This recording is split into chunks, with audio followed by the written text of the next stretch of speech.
There's something about a sea story that has captivated listeners and readers since there were ships to challenge the awesome power and mystery of the deep and survivors to tell their harrowing tales.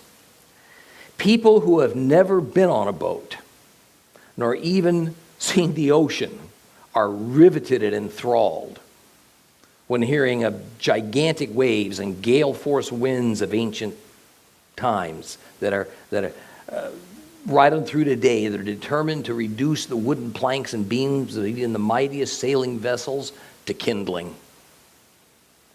Some of our greatest fictional and real heroes are intrepid sailors and fearless ship's captains who have faced nature's fury with steely nerves and seamanship skills learned from harsh experiences and from instincts.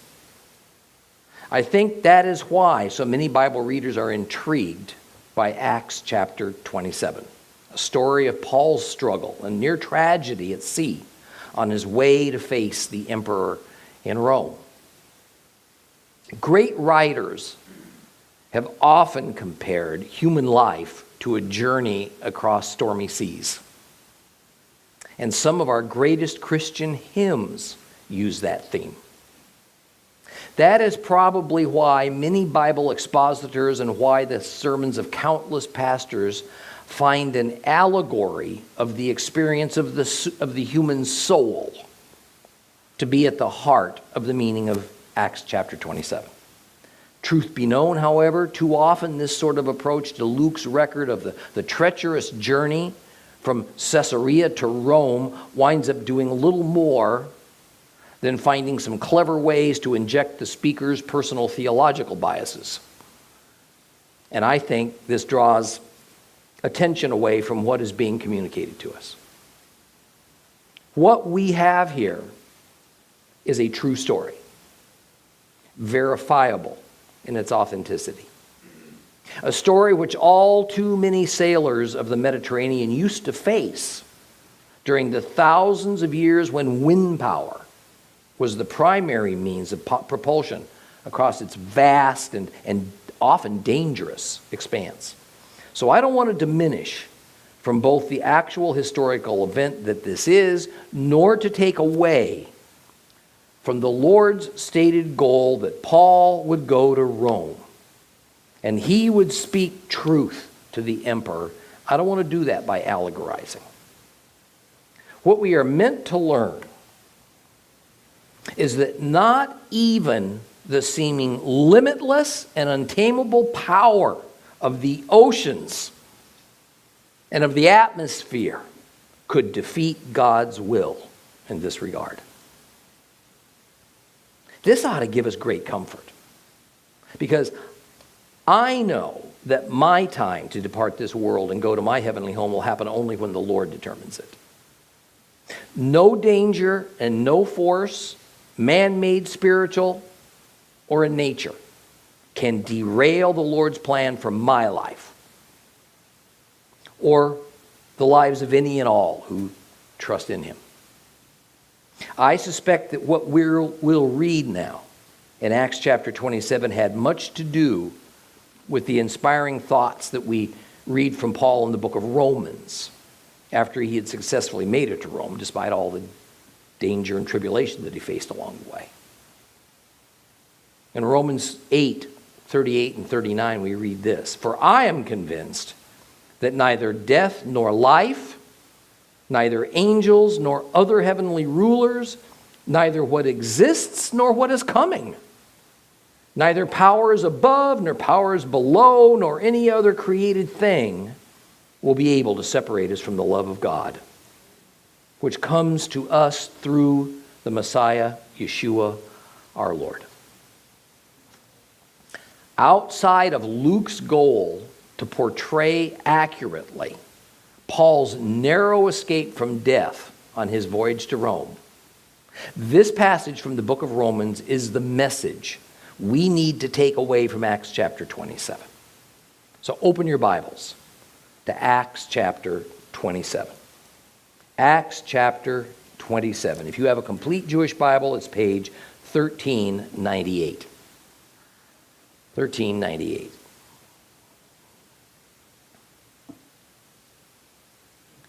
Once it had been decided that we should set sail for Italy, they handed Shaul and some other prisoners over to an officer of the emperor's regiment named Julius.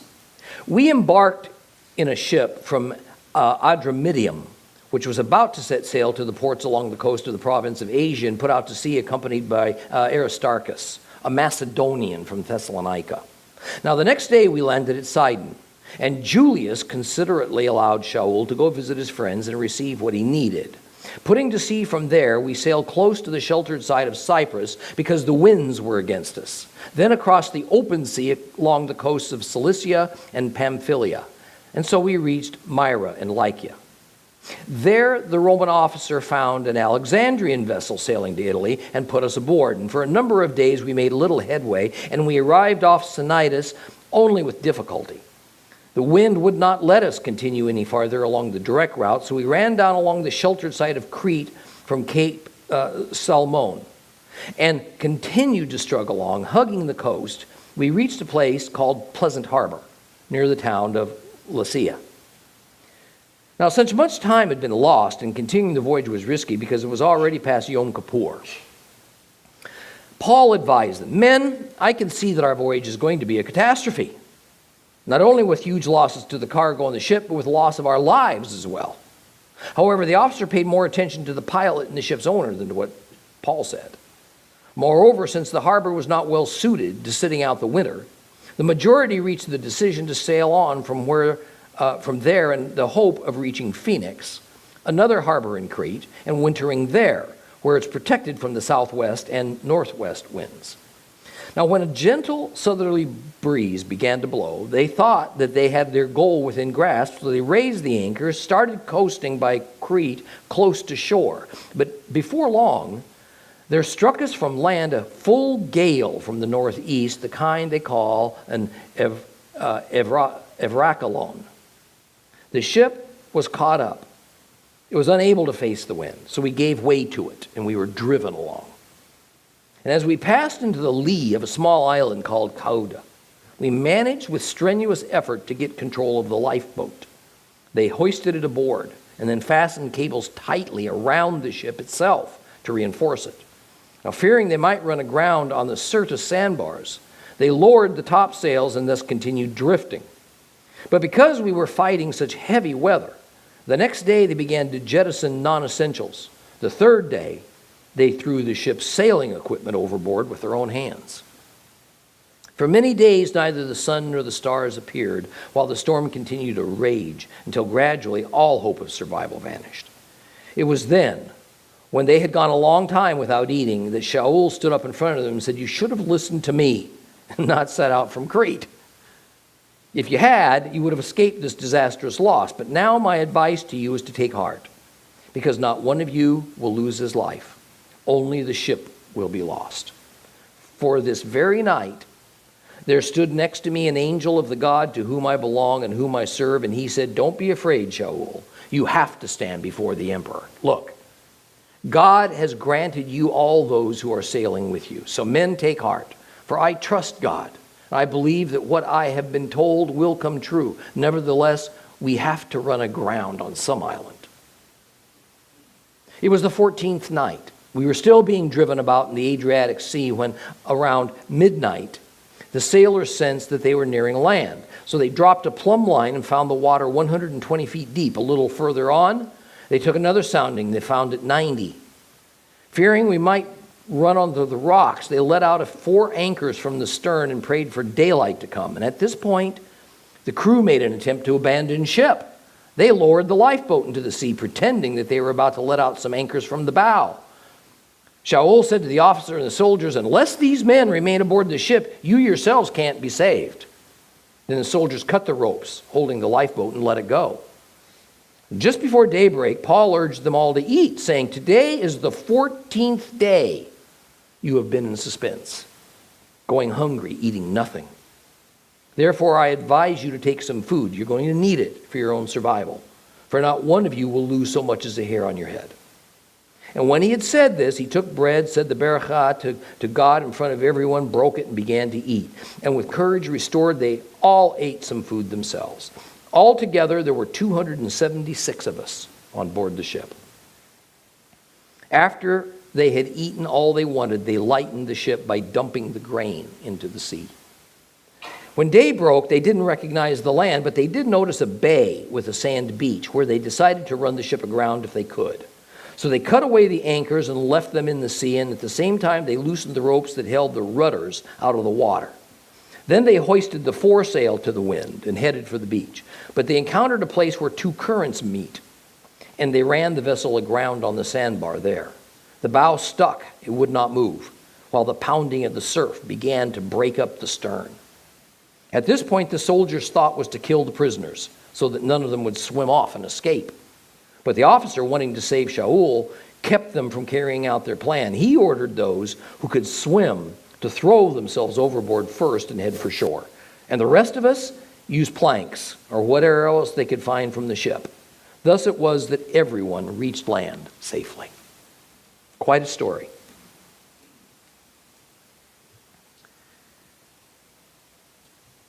Perhaps the key word from verse 1 is we. We. See, we tells us that Luke was on board this ship. And so he shared this experience with Paul. It explains the wonderful level of detail that we receive. But it also tells us something interesting about how prisoners were transported to their destinations. In this case, Rome, Italy. It seems that it was not unusual to have friends and family accompany them. Now, we learned that Paul, along with some other prisoners who must have been Roman citizens, because since they were all on their way to Rome, it had to have been that they had appealed to the emperor. They were given over to the custody of a fellow named Julius. Now, Julius was a centurion. He was part of the Augustus regiment. There was nothing particularly special about Julius, so far as we know, except that he, along with some troops under his command, happened to be on his way to Rome. So Festus had him escort Paul there. Now, the ship that Julius was on was a cargo carrier. All ships were for cargo, not for passengers. It was the norm, especially for grain carriers, to have a Roman officer on board, as it was considered an issue of utmost national security for Rome to always have a reliable supply of grain so that the people were kept fed and happy. The system for carrying vast amounts of grain from the outlying areas of the empire to Rome for distribution involved hiring private ships. In general, Rome's navy was designed for war, not for cargo transport. However, the Roman government had well-defined standards for the size, the construction, and the operation of these private cargo ships, especially for the grain carriers. So critical were they to Rome's national interests. Now, we're not told exactly where Paul and his fellow prisoners embarked from, only that the ship they boarded was an Adramyttian ship, whose destination was the coast of Asia. Now, Adramyttian's not a type of ship. Rather, it designates the port from which the vessel is flagged. It is modern-day Karatash, that's on the western coast of Mysia near the Greek island of Lesbos. It wouldn't have been a large ship, but rather it was designed to sail along the coastline. The goal would have been to take this ship to a port where a larger ship, a big grain carrier, suitable for the open water of the Mediterranean, could be hired then to complete their journey to Rome. Now, along with Luke, a fellow named Aristarchus accompanied Paul. We're told that he was from Thessalonica, where Paul had visited and created a group of believers. And while we hear of him on this part of the voyage, we don't hear of him after the transfer to a larger ship, and then they head on to Italy. That didn't mean he wasn't necessarily on the ship. Very probably he was the same Aristarchus that we read about in Colossians 4 and Philemon 1, who is described as a fellow prisoner with Paul. Now, verse 3 explains that after departing from the Holy Land, their first port of call was Sidon. Now, if they had departed from the port of Caesarea Maritima, which seems likely, then it was only about 70 miles up the coast to Sidon. This fits well with the story. It was no more than 1 day sailing to get to Sidon. Now, we shouldn't read too much into the route that was taken.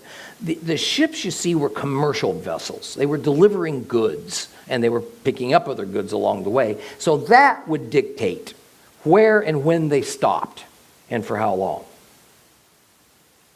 But the other factor, you see, was the weather. There was a sailing season, and there was a season that ships virtually quit sailing because of the dangerous conditions and because the winds changed direction and made sailing nearly impossible. Now, our story takes place at the time when the sailing season was right at its end. Now, we're told that the Roman centurion treated Paul with consideration. Why he had such a positive attitude towards Paul, or if it was not only towards Paul, but also with the other prisoners, we're just not told. The entire Roman world, though, was a status-conscious world. If you were well-heeled and had means, prisoner or not, this made you more important and you were shown deference. Those voluntarily traveling with Paul would have done so at their own expense. So perhaps this small entourage influenced Julius's thinking about Paul. But the entire story paints Julius as a decent man who cared about the lives of others. In addition to allowing traveling companions with Paul, Julius allowed Paul to visit friends at the ports of call and let them take care of his needs. Now, once again, we should not assume that this was an exception to the rule. Probably it was typical. Probably Paul was one of the fortunate few prisoners who might have had friends at the various ports. There indeed was a believing community at Sidon at this time. So no doubt that is who received Paul upon his arrival there. See, the harsh reality is that aboard a ship, paying passengers were required to bring their own food. This is not the Carnival Cruise Lines.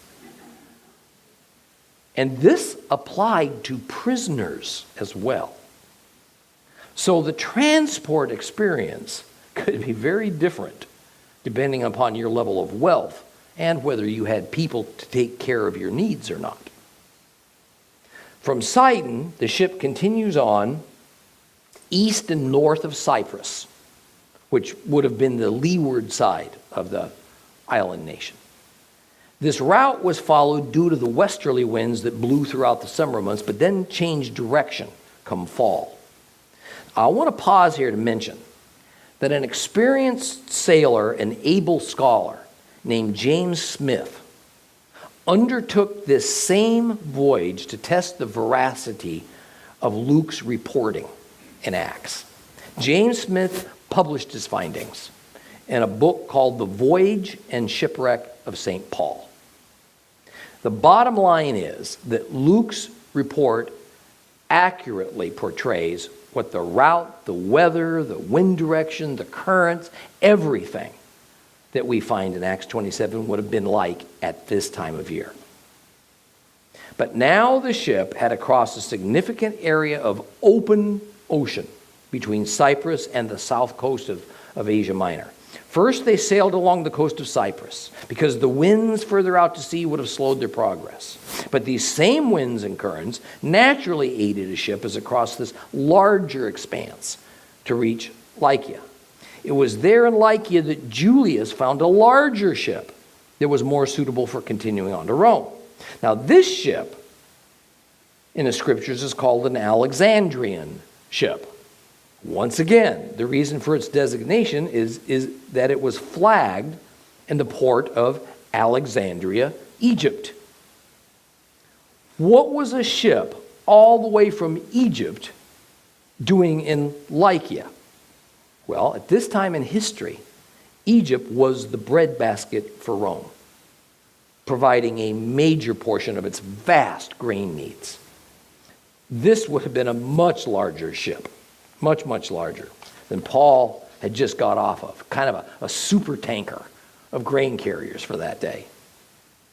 It's believed that Rome needed 400,000 tons of grain per year to feed its people. Josephus claims Egypt supplied fully 1/3 of that need all by itself. Now, I mentioned earlier that the Roman government introduced standards for the ships that they hired to bring grain to Rome. One of the standards was that the minimum that a ship could haul was 68 tons.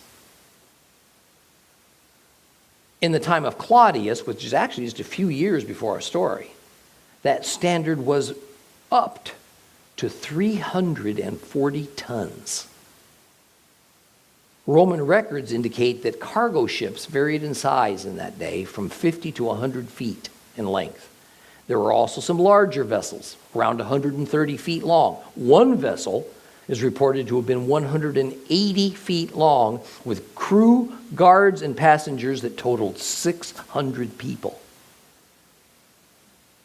Luke says that the ship they had just transferred to had how many people on it? 276. So it was a medium-sized ship. Now, to give you an idea, or something at least to compare it with, the Mayflower that brought the Pilgrims to America's shore was no more than 100 feet long. And the passengers and a crew amounted to 135 souls. And this was a ship that at least had limited accommodations for passengers, and of course was a much more advanced sailing vessel than in Paul's day. Our ship in Acts had no passenger accommodations, was probably smaller, and yet it carried twice as many people. To say it was crowded and uncomfortable would be an understatement.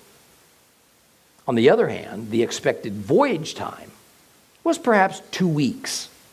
The Mayflower took 2 months to cross the Atlantic. That said, bad weather and other conditions were known to have made the voyage across the Mediterranean to Rome to take over 6 weeks. So under the best of circumstances, this voyage was not going to be very pleasant. So the journey heads on now from Lycia, but the winds weren't cooperating, so they made a little headway. After several days at sea, they finally reached Cnidus, and here they faced 2 alternatives. They could either wait for a change to more favorable wind conditions, or they could continue immediately along the eastern side of Crete. They took the second choice. No doubt a decision made by the ship's owner for commerce reasons. But they still experienced very rough seas, slow progress, so they put in at a place called Pleasant Harbor, or more accurately, Fair Haven. Not too far from Fair Haven was the city of Lasea, where they could have stayed for the winter if they decided to go no further. Well, verse 9 tells us that they were at the season when the shipping lanes were closing. It says they were past the fast, is what it says in the original. Past the fast. The fast was a common expression among Jews. That meant Yom Kippur, like we have in our complete Jewish Bibles, the Day of Atonement, when every Jew fasted. If this was the year 59 AD, which many scholars think it was, and I think they're probably right, then Yom Kippur was at the end of the first week of October. Smaller vessels generally ended their sailing season by mid-September.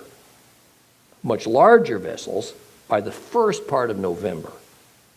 Sailing usually didn't start up again until mid-March.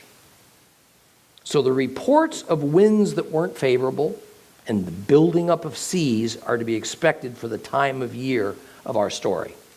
More life and death decisions now had to be made. And Paul, with his choleric personality, of course puts forth his opinion on what ought to be done.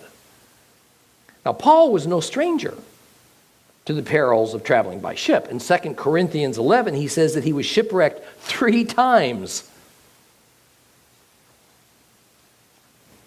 So his stance on the matter, which was to pause the voyage in winter in Fair Haven, is pretty understandable. He didn't want to do this.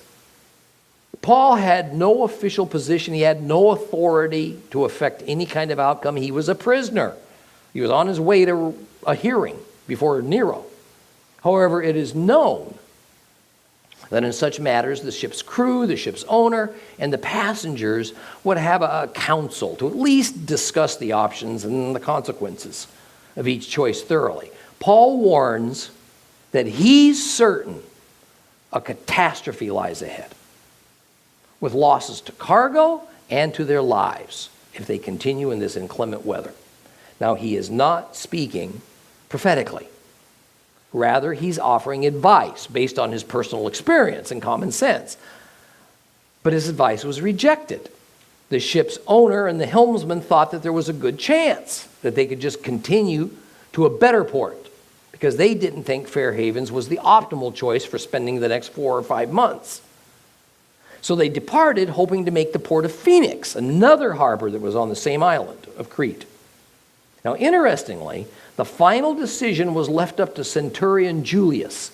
He opted to sail on to Phoenix, probably because he had several prisoners he was responsible for. But there would have to be a change in the wind for this plan to work. So they had to wait and see what happened. And sure enough, the winds changed, making sailing to Phoenix possible.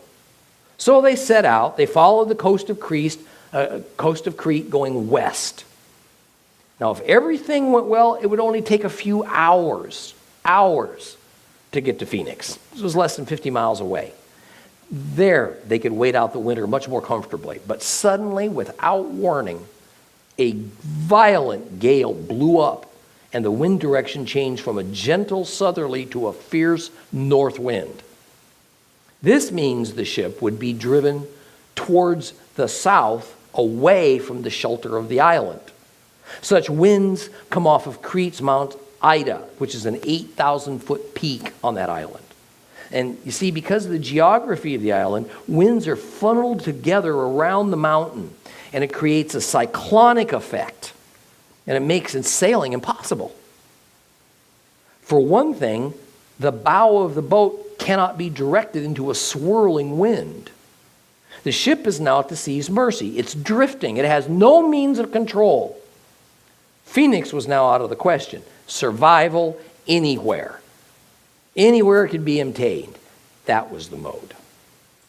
And by good fortune, the ship was pushed into the leeward side of an island called Cauda, which sheltered it for a short time while the crew, with great difficulty, we're told, hoisted the lifeboat up onto the ship's deck in order that it wouldn't be smashed to pieces. Lifeboats were dragged along behind the ship. Then they were brought forward if they were needed. Well, next, in a desperate measure, to keep that ship from coming apart at the seams and sinking, they wrapped ropes around the hull under the ship, back up the other side, kind of like belts. But their biggest fear was getting pushed 400 miles southwest and onto the Syrtis. Now, the Syrtis was essentially a huge field of underwater quicksands off the present-day coast of Libya. They next took the measure of dropping something into the water to slow their drift. I think it must have been something like a sea anchor. It would create resistance to the direction of movement of the vessel and use the current to help steer it to some degree. Anyway, it's not intended to stop the drift or even really change its direction. The hope was that it would just kind of buy them more time, all right, for the storm before they hit the dreaded Syrtis. Well, verse 18 says that the heavy weather continued, and they had to begin jettisoning cargo. Now, the reason for throwing cargo overboard is to lighten the ship because it's taking on water.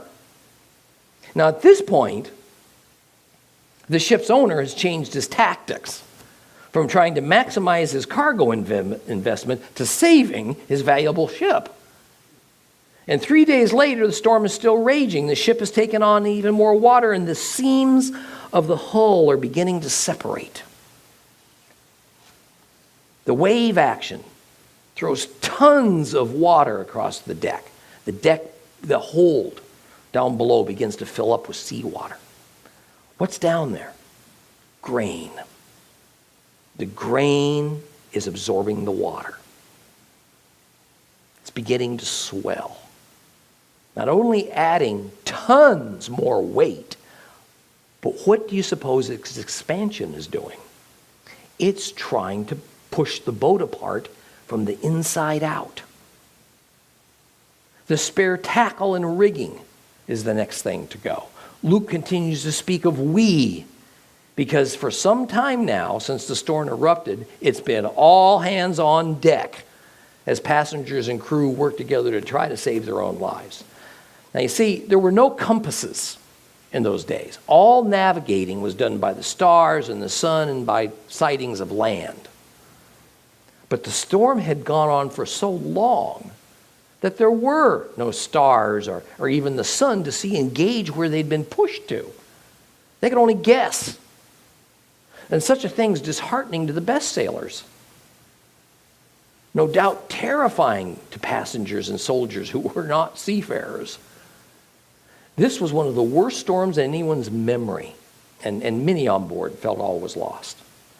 No doubt motion sickness was taking a toll, but also the appetite-suppressing emotion of depression was having its effects. Strength, emotional and physical, and the will to survive were just kind of draining away. There was little interest in eating. I'm not even sure how they might have prepared food in those conditions. I mean, after all, food didn't come in pre-prepared packets, like it does today. It was usual even to bring some small livestock along that could be slaughtered and butchered on board a sailing vessel. John Newton, who was a noted clergyman and a hymn writer, records this about one of his many sea adventures. He says this: "We found that the water, having floated all of our movables in the hold, all the casks of provisions had been beaten to pieces by the violent motion of the ship. On the other hand, our livestock, such as pigs and sheep and poultry, had been washed overboard in the storm. In effect, all the provisions we saved would have subsisted us but a week at a very scanty allowance." Everything on board Paul's ship was wet and ruined. But Paul, still managing to keep his head about him, told everyone that they were all suffering from lack of food. And I suspect he noticed that an air of hopelessness hung over the passengers and the crew. And, such a thing causes people to want to give up and just kind of passively accept their fate. Guess I can't blame Paul for saying, "I told you so." He reminds them he was overruled. In his estimation, that the best course of action was to stay right where they were at Fairhaven for the winter. Now, I've read more than a few commentaries that attempt to excuse Paul for his remark, even trying to find some sort of a pious reason for his words, but I find it pretty unconvincing. I'm not criticizing Paul. Who wouldn't have this attitude after what they had all needlessly gone through because of poor judgment? And it wasn't nearly over yet. I guess I'm okay with it, because I would have done the same thing. And it's comforting to know that Paul is as human as I am. Well, Paul then says something astounding. He says to them, can you imagine this? Cheer up! Cheer up. No one's going to die, even though the ship will be lost. Was he delusional? A message of encouragement and hope when it's clear that all everyone is waiting for is the moment of their death? Had he only, not days earlier, warned them to stay in Fairhaven, otherwise people were certain to die? So now he says the opposite, that no one's going to die. And he's supposed to be taken seriously? Paul knows that this is what they're thinking. And so explains why his change of view when logically there is no reason to believe they're going to survive. It's because he had a divine visitation. Told him all was going to be okay. while a few days earlier he was just speaking from his natural human self and his own considerable experience. Verse 23 explains that a messenger of God, an angel, had appeared to him. Literally, it stood beside him, told him not to be afraid. Why? Why not? Because God had promised Paul that he should appear before Caesar, and that is going to happen. God created storms and the seas. His will can't be defeated by that which he created. God's purpose, stated several times, has been Paul is to take the gospel to Rome. Paul uses language that needs to be used among Gentiles to describe this messenger. He speaks about the God that he worships. This has to be spoken in this way because the majority of those on board worship the Roman and Greek gods. But even they knew that the Jews worshipped a different God than they do, and Paul wanted to be clear that the storm god and the god of the sea and the god of the wind and any other god they worshipped could not overcome the will of the God of Israel. And the God of Israel has determined all 276 souls on board will survive. The Lord has granted to Paul the lives of everyone on board that ship, even the majority who don't worship him. The suggestion here implies that Paul has been praying for his shipmates. That sounds like Paul. So Paul's not merely trying to sound brave in the face of inevitable death. He has received absolute assurance that all will be well, even though this trial is far from over. But their ship is going to wreck. It's going to wreck on land, and it's going to be lost. You know, I'm not sure there's a better example of what it means for God to lead us through a fiery trial as opposed to bringing us out of it than this story. The trauma was going to continue for several more days, actually.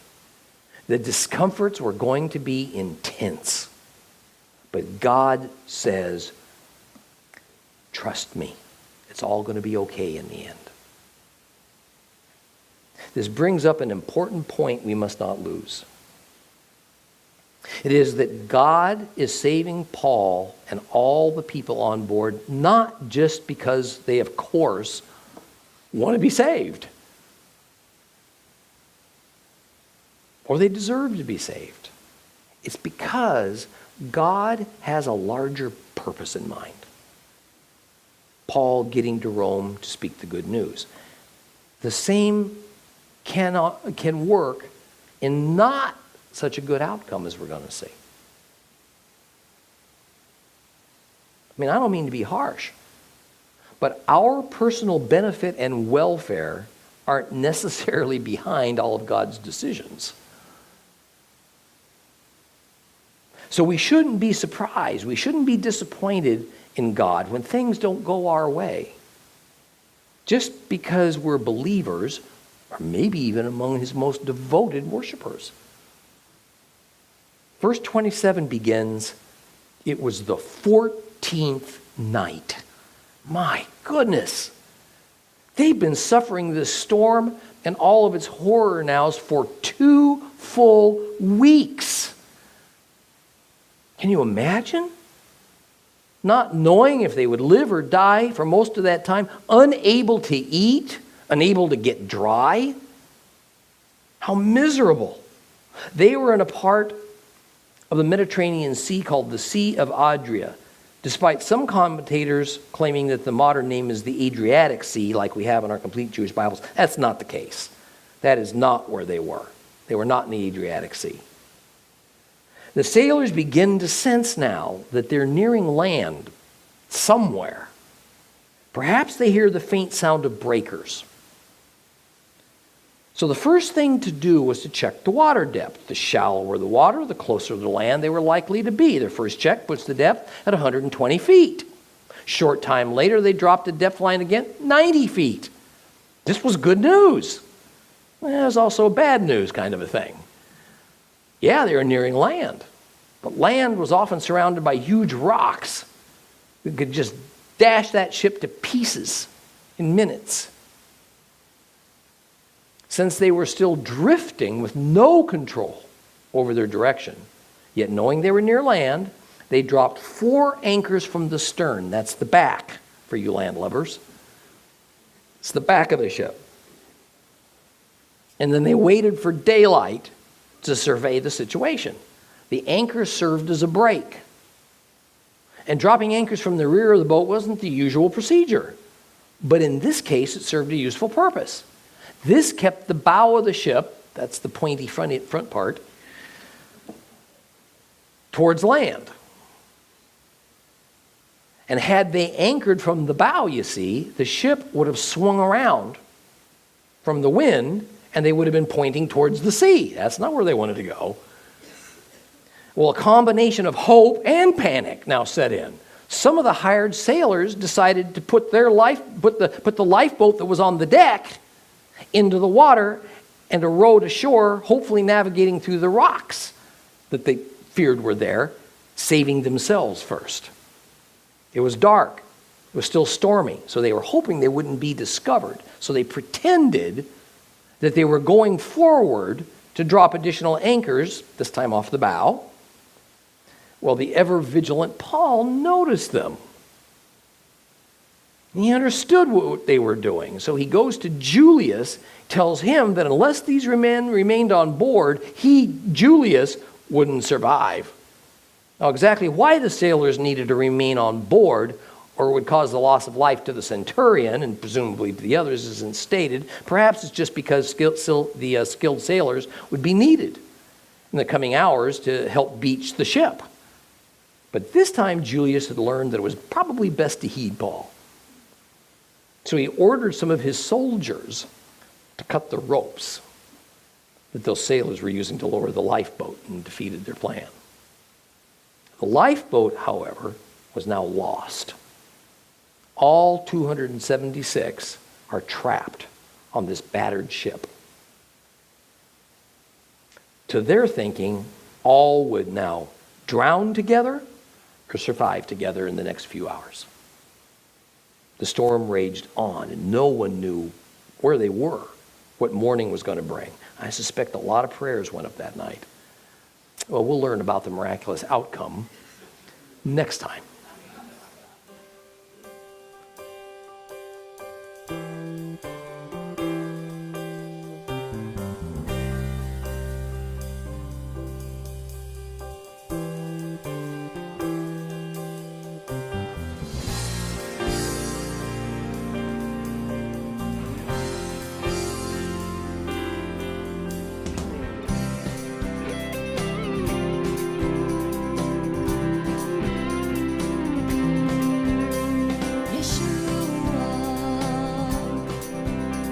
Yeshua,